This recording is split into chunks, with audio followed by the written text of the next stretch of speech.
자, 이 시간 우리가 나누실 은혜 말씀은 시편 119편 33절로 40절의 말씀입니다.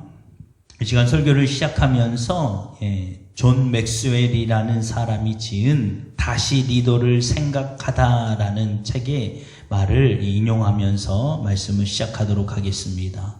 이 존 맥스웰은 리더들에게 가장 중요한 것 중에 하나를 민첩성이 얼마나 중요한지를 설명하기 위해서 뉴욕타임즈에 실린 기사의 한 부분을 인용합니다. 그 글을 보면 이렇습니다. 역량을 추적하는 치타의 모습을 보면 치타가 엄청나게 빠르다는 것을 알게 된다. 하지만 속도가 그들의 놀라운 사냥 비결은 아니다. 야생에서 치타가 먹잇감을 쫓는 방법에 관한 최근의 한 연구는 그 비결을 민첩성으로 들었다.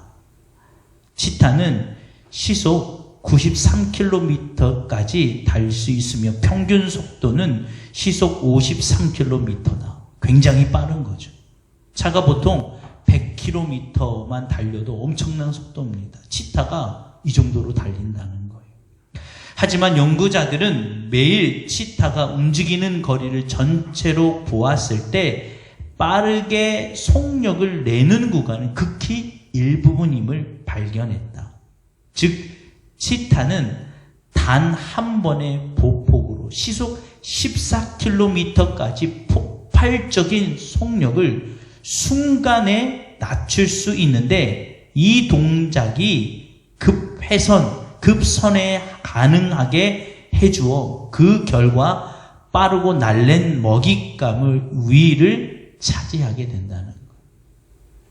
이것이 바로 민첩성입니다.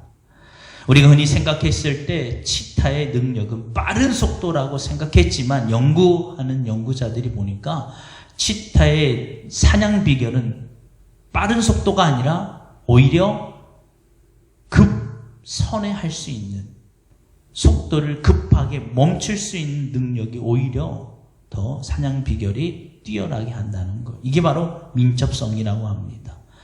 본문에서 시인은 의인된 삶을 소극적 자세로는 죄의 길에서 벗어난 길이고 적극적으로는 주의 의에 일치된 삶을 올바로 살아가는 것, 말씀만을 따르는 삶, 이것이 한마디로 얘기하면 민첩성입니다. 한 방향을 향해 무조건 뛰어가는 것이 아니라 때로는 가끔 멈춰서야 돼. 이게 하나님의 말씀이 벗어났다면 급하게 멈춰서야 돼. 그런데 우리는 우리 몸에 배인 관성의 습관을 쫓아 살아가는 몸에 배어 있어요. 이 죄의 습성은 우리로 하여금 계속해서 그걸 전진해 가게 만들어버리기 때문에 위험하다는 것입니다. 그래서 오늘날 이 시대를 살아가는 우리에게 무엇보다 필요한 것이 있다면 말씀에 대한 민첩성이 필요하다는 거예요. 오늘 본문에서 시인도 33절에서 여호와여 주의 율례들의 도를 내게 가르치소서라고 고백하고 있는데 여기서 율례는 율법, 시편 119편에서 이 율법을 총 여러 가지로 7가지 이상의 단어로 설명을 하고 있어요. 다 달라요. 흔히 쓰이는 말이 토라예요. 율법, 하나님의 법이라는.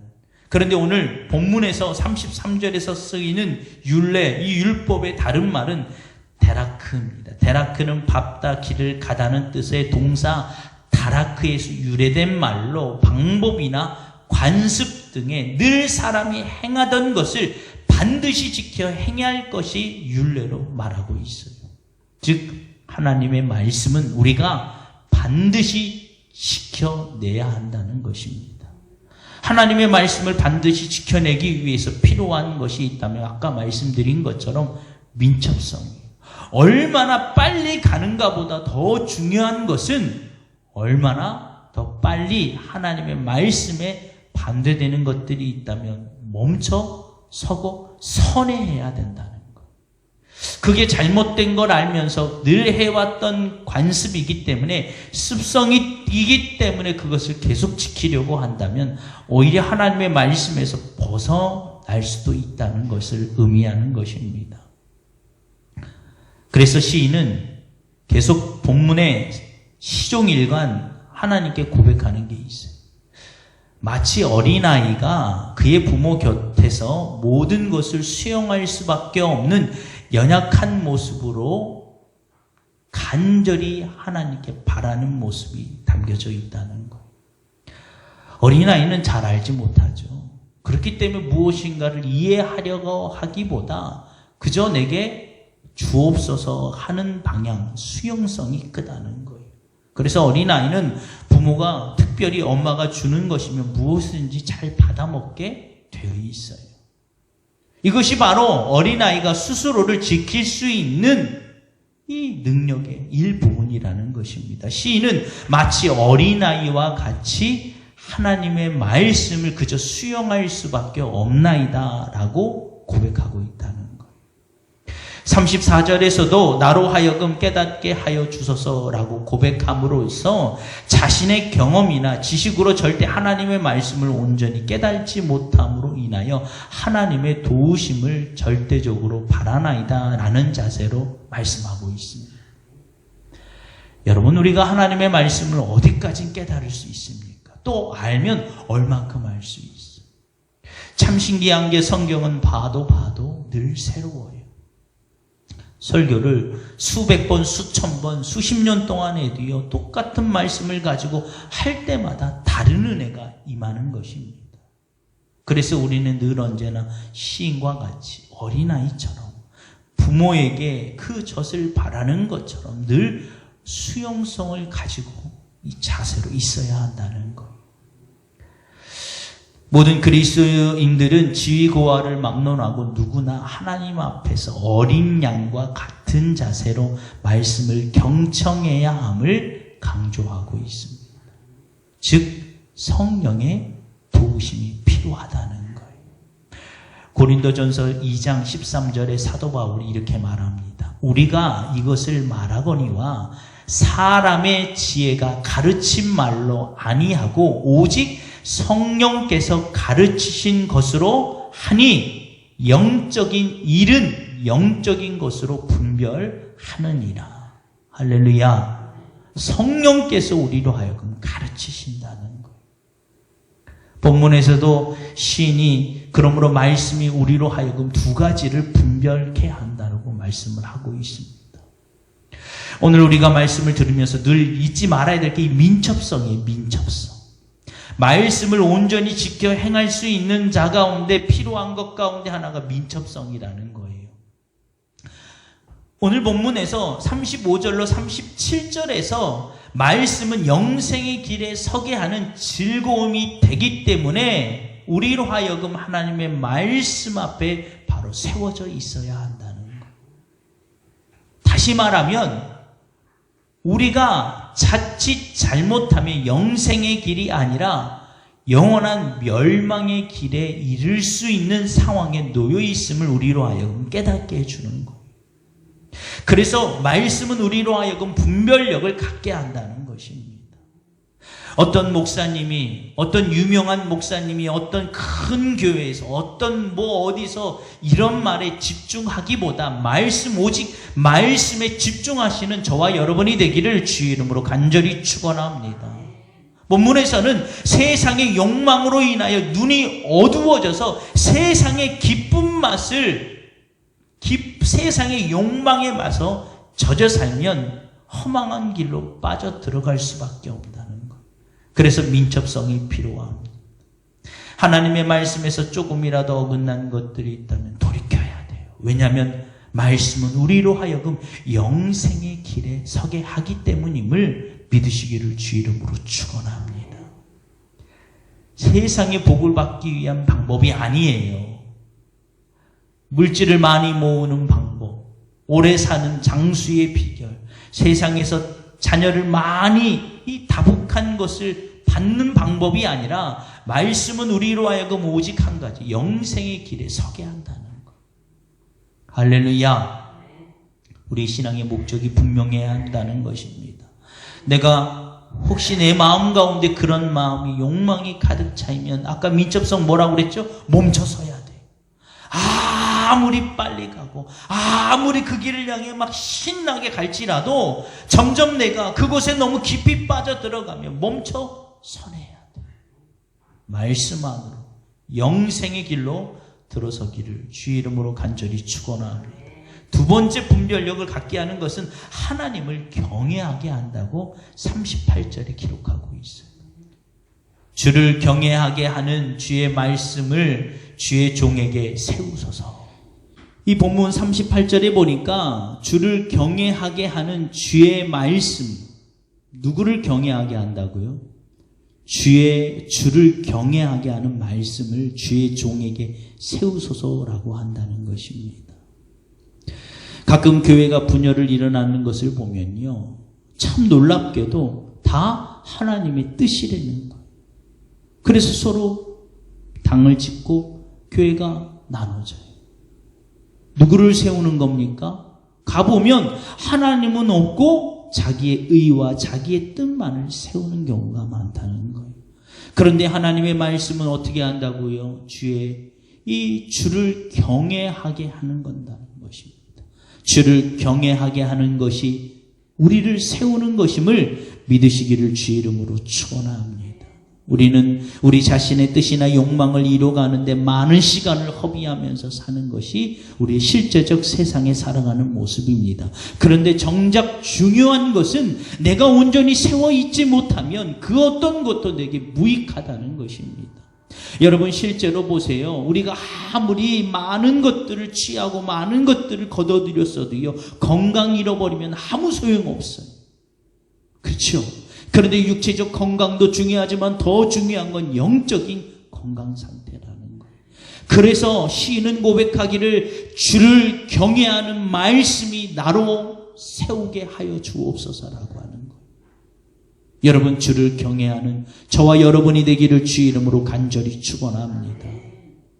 여러분 이 비행 중에 비상시, 즉 비행기가 난류를 만났거나 또 비행기가 고장이 났거나 비행기가 여러 이 급박한 상황이 이르렀을 때 첫 번째 원칙이 있어요. 그게 뭐냐면 내 주변의 가족을 먼저 돌보고 안전벨트를 채우고 호흡기를 찬다, 이게 아니에요. 비행 중에 비행기 안에 문제가 생겼을 때 첫 번째 원칙은 내가 먼저 바로 안전해야 한다는 거예요. 호흡기를 먼저 차야 되고 먼저 안전벨트를 매라는 거예요. 그 다음에 가족을 돌봐줘야 한다는 거예요. 그게 제일 효과적인 대응 방법이라는 것입니다. 흔히들 생각했을 때 엄마, 부모님이라면 내 옆에 자녀가 있다면 자녀 먼저 챙기려고 막 할 때가 있어요. 그런데 비행기가 난류를 만났거나 어려운 상황이 이르면 부모가 자녀 먼저 챙긴다고 호흡기도 차지 못하고 안전벨트도 차지 못하면 비행기가 갑자기 뒤틀리면요, 자녀가 비록 안전벨트에 채워져 있을지라도 부모가 거기서 이탈하게 되고 그 다음 상황은 자녀를 대체해 줄 수가 없어요. 단순간에 끝나는 것이 아니기 때문에. 그래서 비행기가 어려움 중에 있으면 먼저 나 자신부터 안전벨트를 채우고 호흡기를 차라는, 그 다음에 자녀를 돌봐야 돼. 그러면 끝까지 돌볼 수가 있다는 거. 여러분 우리가 이 시기 가운데 먼저 내가 하나님의 말씀 앞에서 세워져 있어야 됨을 믿으시기를 주 이름으로 축원합니다. 이럴 때 민첩성이 필요하다는 거예요. 잘못된 부분으로 내가 향하고 있다면, 다른 것을 자꾸 내가 세우고 있다면 멈춰야 돼. 그리고 나는 세우지도 않고 자꾸 주변 사람만 신경 쓰고 있다면 이것도 멈춰야 돼. 내가 먼저 하나님의 말씀 앞에 세워져 있어야 돼. 우리가 정말 하나님을 온전히 경외하고 있나 스스로를 돌이켜보시기를 주 이름으로 축원합니다. 그래서 디모데전서 3장 16절에 모든 성경은 하나님의 감동으로 된 것으로 교훈과 책망과 바르게 함과 의로 교육하기에 유익하니. 할렐루야. 여기서 감동은 창세기에서 하나님이 인간을 흙으로 빚으시고 그 코에 생기를 불어넣으시다는 것과 동의어예요. 즉 하나님의 말씀이 감동이라는 거예요. 그리고 우리 몸속에 불어넣은 것도 똑같은 감동. 뭐가 불어넣었다는 거예요? 말씀이 우리 안에 불어넣어졌다는 것입니다. 할렐루야. 하나님의 말씀의 감동, 하나님의 숨결이 우리 안에도 담겨져 있다는 거예요. 이 문자적 말씀을 의미하는 게 아니라 이 말씀 안에 담겨진 하나님의 그 감동, 숨결을 우리 안에 있다는 거예요. 그러하여금 말씀은 우리로 하여금 바로 세우는데 아주 탁월한 능력을 가지고 있다는 거예요. 그래서 디모데전서 3장 16절에 그 말씀이 있고 그 다음 절 17절에는 이는 하나님의 사람으로 온전하게 하며 모든 선한 일을 행할 능력을 갖추게 하려 함이니라. 할렐루야.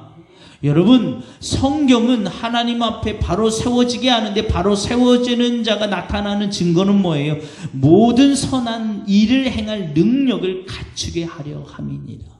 할렐루야.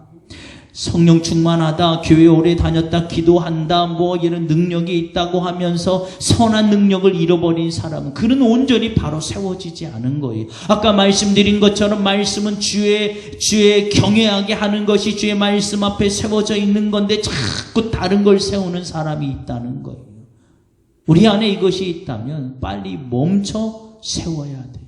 그리고 다시 말씀 안에서 주를 경외하시기를 주 이름으로 간절히 축원합니다. 결론적으로 말씀을 마무리하면서 마치도록 하겠습니다. 그러면 앞에서 얘기하는 것처럼 이렇게 말씀이 우리에게 중요하고 좋은 거라는 거예요. 그러면 우리가 무엇을 해야 됩니까? 뭐만 남겨져 있냐면 사도 바울이 고린도전서 4장 1절과 2절에서 말하기를 그리스도인들 일꾼들이 그리스도의 일꾼들에게 막 구할 바는 뭐밖에 없어요? 충성. 할렐루야. 충성밖에 없다는 거예요. 본문에서도 시인이 33절과 34절에 이렇게 좋은 말씀은 절대적이며 능력이 있는 말씀 앞에서 우리가 해야 될 것은 내가 끝까지 지키리이다, 전심으로 지키리이다라고 고백하는 말. 이게 뭐예요? 충성이에요. 충성은 요한계시록 2장 10절에 보니까 이렇게 말하고 있습니다. 너는 장차 받을 고난을 두려워하지 말라. 누가 하신 말씀이에요? 이 요한이 하나님의 영을 받아 우리에게 선포하는 계시록 예언서예요. 특별히 요한계시록 2장, 오늘 본문 요한계시록 2장 10절은 서머나 교회를 향한 예언, 앞으로 있을 일들, 장차 미래 예언이에요. 뭐라고 말하고 있습니까? 너는 장차 받을 고난을 두려워하지 말라. 이게 벌써 다르죠? 벌써 우리에게 이와 같은 고난이 있을 거라고 예시하고 있다는 것입니다. 그러면서 볼지어다. 여기서 볼지어다는 그 다음에 나오는 말에 강조점을 가지고 있어요. 그러면 어떤 고난이 오기에 우리 보고 두려워하지 말라. 왜 두려워하지 말라고 하는지가 설명이 나옵니다. 볼지어다 마귀가, 여기서 마귀는 바로 이 타락한 천사장 루시퍼를 말하는 대명사가 마귀라는 단어입니다. 마귀가 장차 너희 가운데에서 몇 사람을 옥에 던져 시험을 받게 하리니, 마귀가 장차 우리로 하여금 시험을 받게 한다는 거예요. 그런데 마귀 아까 루시퍼의 특성 가운데 하나는 바로 중상모략, 거짓말이 죄를 뒤집어 씌울 거라는 것입니다. 이로 인하여 우리가 감옥에 가두는데 물질의 감옥, 탄압의 감옥, 질병의 감옥, 정신적, 영적인 감옥에 가둔다는 것. 실제적인 새 창살이 있는 그런 감옥에 투옥된다는 말의 의미보다 영적으로 보면 물질의 감옥, 질병의 감옥, 탄압의 감옥, 정신적, 영적 감옥에 가두어진다는 것입니다. 어떻게 지금 시대가 비스무리하죠?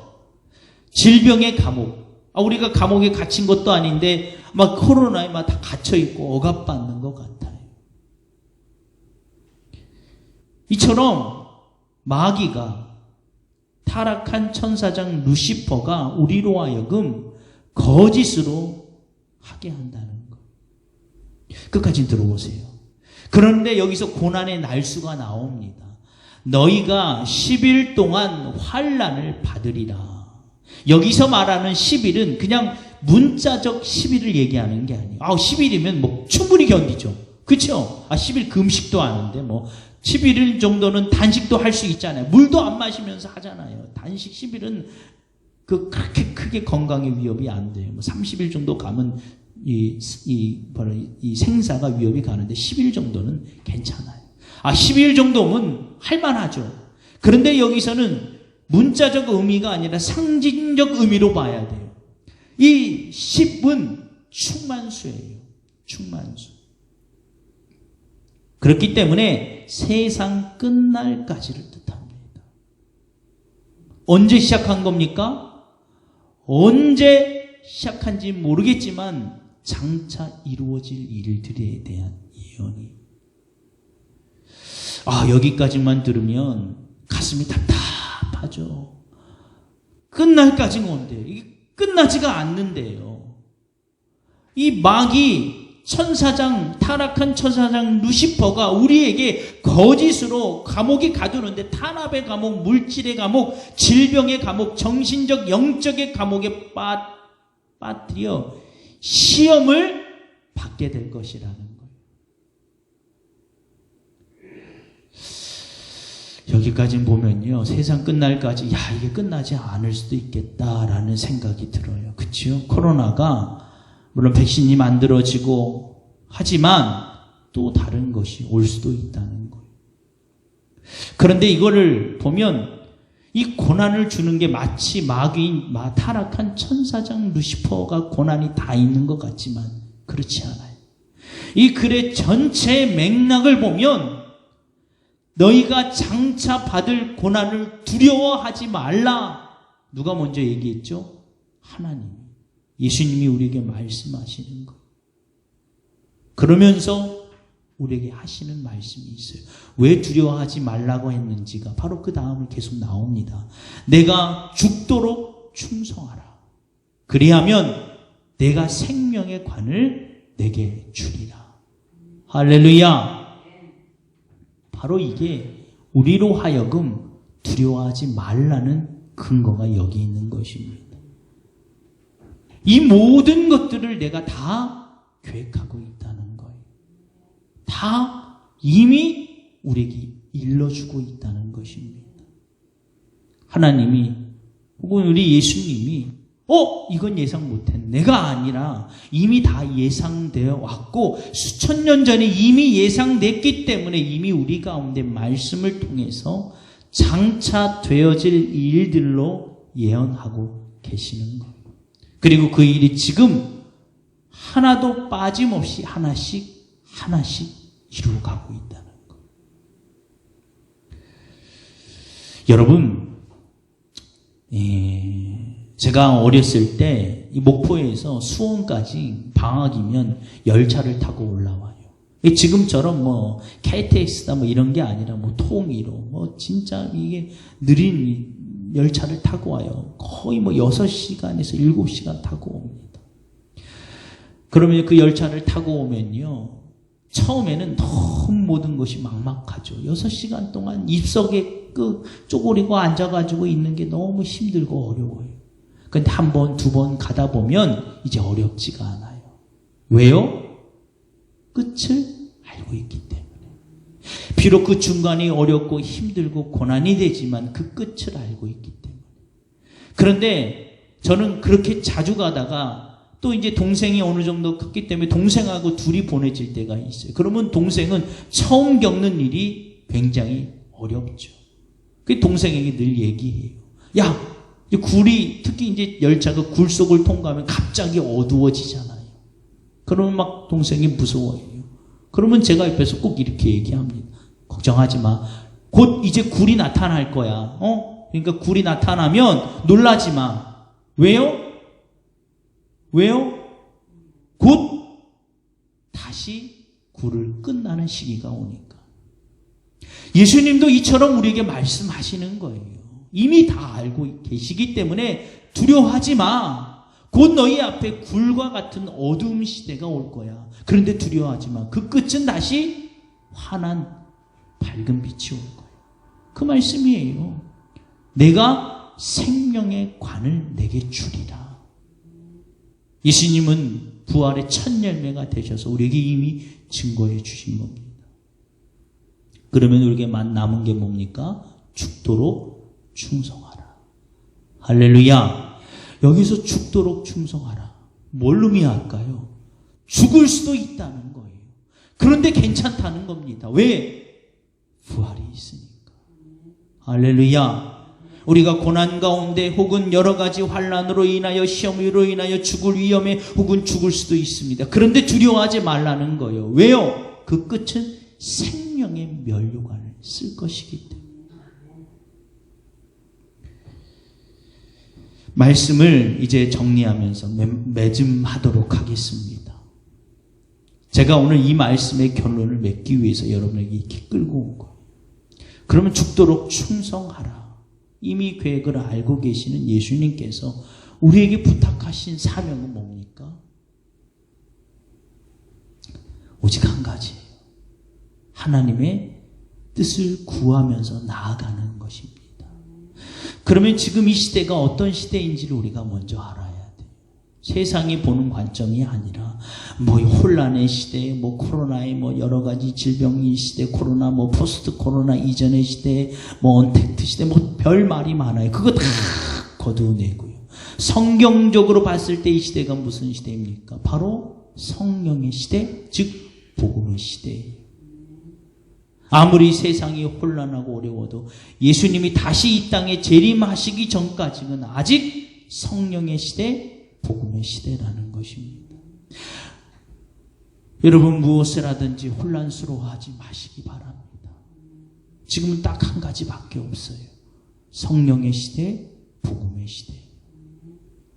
구약 시대에는 이 땅에 오실 메시아를 기대하고 고대하던 시대. 그리고 신약 시대에는 오신 메시아. 그리고 신약 시대 이후 성령의 시대, 예수님이 다시 오실 때까지는 다시 오실 메시아. 다시 오실 메시아와 구약 시대, 신약 이전에는 오실 메시아는 차이가 있어요. 다시 오실 메시아는 두 가지 의미를 가지고 있어요. 다시 오신 메시아는 이미 오셨다는 거예요. 이미 오신 메시아는 구원을 선포했다는 거예요. 다시 오실 메시아는 심판을 선포하신다는 거예요. 그래서 그때가 끝이라는 것입니다.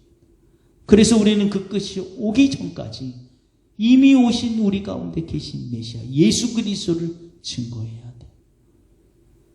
사도행전 1장 8절에 오직 성령이 너희에게 임하시면 너희가 권능을 받고 예루살렘과 온 유대와 사마리아와 땅끝까지 이르러 내 증인이 되리라. 할렐루야. 여러분 이것이 우리에게 남겨진 죽도록 충성해야 될 오직 한 가지임을 믿으시기를 주 이름으로 축원합니다. 이 시대 가운데 우리가 분별력을 가져야 돼요. 무엇인가 한 가지를 고집하고 교회 전통을 고집할 것이 아니라 오직 한 가지 복음을 증거해야 하는 것이 우리에게 사명이 있음을 믿으시기를 주 이름으로 축원합니다. 여러분,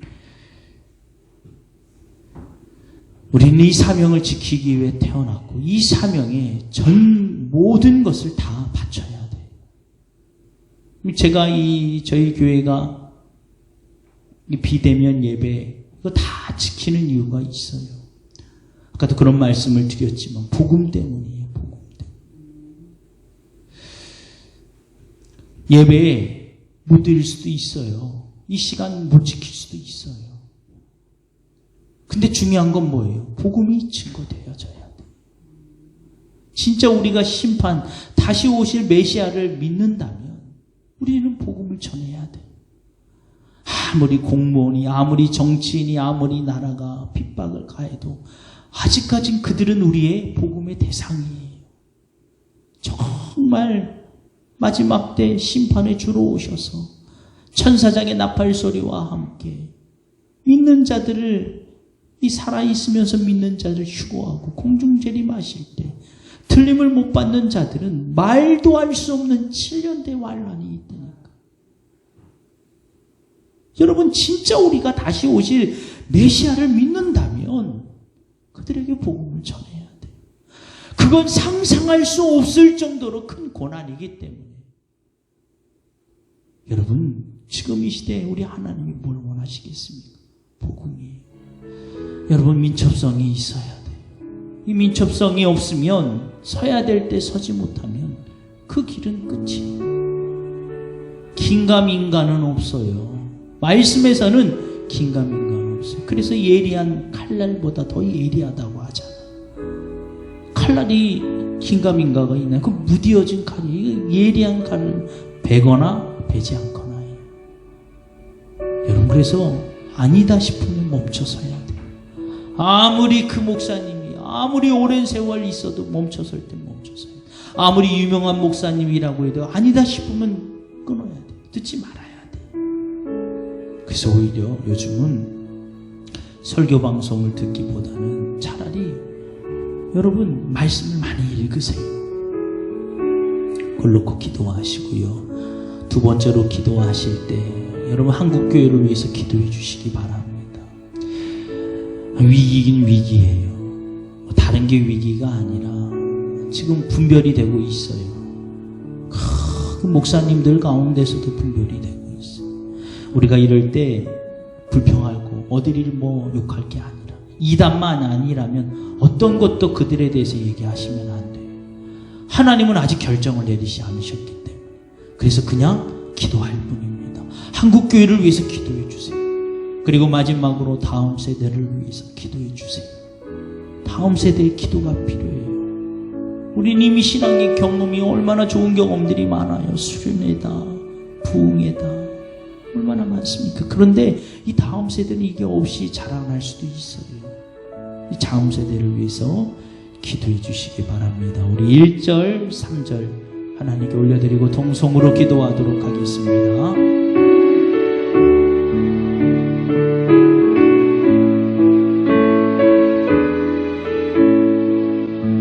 내 영혼이 은총 입어 중앙 죄지 벗고 보니 슬픔 많은 이 세상도 천국으로 하도다. 할렐루야 찬양하세. 내 모든 죄 사함받고 주 예수와 동행하니 그 어디나 하늘나라 높은 산이 거친 들이 조막이나 궁궐이나 내 주 예수 모신 곳이 그 어디나 하늘나라. 할렐루야 찬양하세. 내 모든 죄 사함받고 주 예수와 동행하니 그 어디나 하늘나라. 할렐루야 할렐루야 찬양하세. 내 모든 죄 사함받고 주 예수와 동행하니 그 어디나 하늘. 이 시간 우리 주여 삼창하고 통성으로 기도하도록 하겠습니다. 주여 주여 주여. 하나님, 우리 가운데 말씀의 영을 능력에 부어주옵소서. 하나님, 혼미하고 혼란스럽게 보이는 이 시대 가운데 아버지 하나님의 마귀, 아버지 하나님의 사단이 우리로 하여금 시험에 빠뜨리며 거짓으로 우리로 하여금 시험하게 시험들게 하는 모든 것으로부터 하나님 말씀 앞에 바로 세워져 있는 인생들이 될 수 있도록 인도하여 주옵소서. 아버지 하나님, 이 시간 주님 앞에 간곡히 간절히 기도하오니 오늘 이 시간 예배하고 있는 이 심령들과 아버지 하나님의 영상을 통하여 이 말씀을 듣는 모든 심령 가운데 하나님의 거룩한 영이 강력하게 임하여 짐으로 말미암아 그들 안에 있는 모든 논미하는 세력이 떠나가게 하여 주시고 말씀의 영이 그들 가운데 임하여 짐으로 말미암아 분명하여지며 또렷한 길이 분명히 보여지게 하여 주옵소서. 가지 말아야 될 것, 품지 말아야 될 것, 갖지 말아야 될 것들이 있다면 민첩성을 가지고 멈춰서며 다시 빨리 급하게 하나님께로 선회할 수 있도록 인도하여 주시옵소서.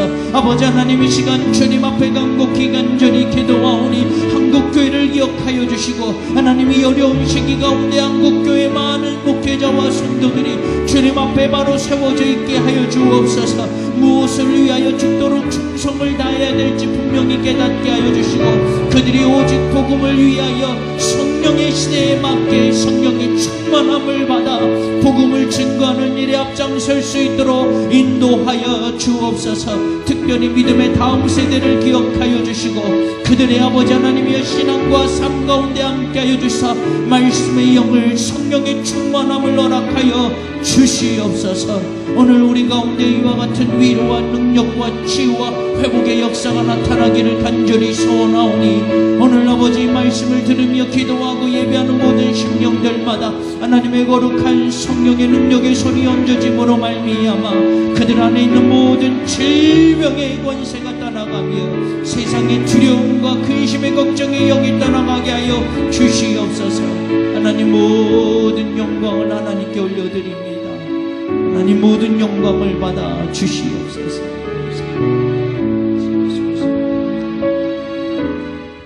지금은 우리 구주 예수 그리스도의 십자가의 구속의 은혜와 지금도 분명 살아계셔서 우리의 모든 생사복을 주관하고 계시는 하나님의 그 크신 사랑하심과 우리 안에 계시면서 우리를 위하여 말할 수 없는 단식으로 친히 간구하여 주시는 성령님의 감화 감동 교통 역사하심이 오늘 말씀처럼 하나님 말씀 앞에서 민첩성을 가지고 삶 가운데 생활 가운데 가정에서 사업장에서 직장에서 온전히 말씀으로 바로 세워져 있기를 작정하는 모든 심령과 우리 속해 있는 모든 삶의 과정과 특별히 이 어려운 시기에 뜻하지 않는 일로 인하여 고난 가운데 있는 모든 심령들 위해 이제로부터 영원토록 함께 하시기를 간절히 축원하옵나이다. 아멘.